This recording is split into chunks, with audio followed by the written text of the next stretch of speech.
குட்டீஸ், நம்ம இன்றைக்கி மினி குட்டீஸ் கிச்சன் கிராமத்து சமையலில் என்ன பார்க்க போகிறோம் வாங்க பார்த்துடலாம்.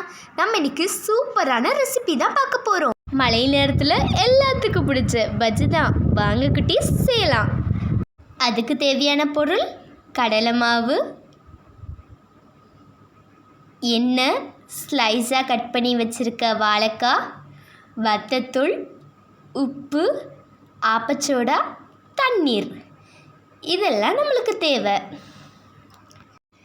குட்டீஸ், கடாயில் எண்ணெய் சூடாகிறதுக்குள்ளே நம்ம பஜ்ஜிக்கு தேவையான மாவை ரெடி பண்ணிடலாம். அதுக்கு நம்ம எடுத்து வச்சுருந்த கடலை மாவு கூட தண்ணி ஆட் பண்ணி நல்லா அதை மாவு மாதிரி பிசைஞ்சிக்கலாம். ஓவராகவும் தண்ணியாக இருக்கக்கூடாது, நல்லா கட்டியாகவும் இருக்கக்கூடாது.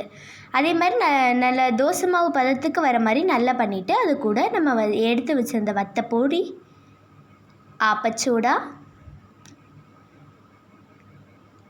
அடுத்தது தேவையான அளவு உப்பு, அது நல்லா மிக்ஸ் பண்ணுங்கள். அப்போ தான் நம்மளுக்கு சூப்பராக வரும். நல்ல கலரும் நல்லா கரெக்டாக கிடைக்கும்.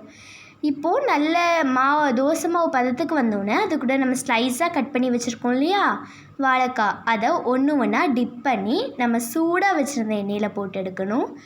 நம்ம பஜ்ஜி போட சொல்ல எப்போவுமே ஃபயரை நான் கரெக்டாக தான் வைக்கணும். ரொம்ப அதிகமாகவும் வைக்கக்கூடாது, ரொம்ப கம்மியாகவும் வைக்கக்கூடாது.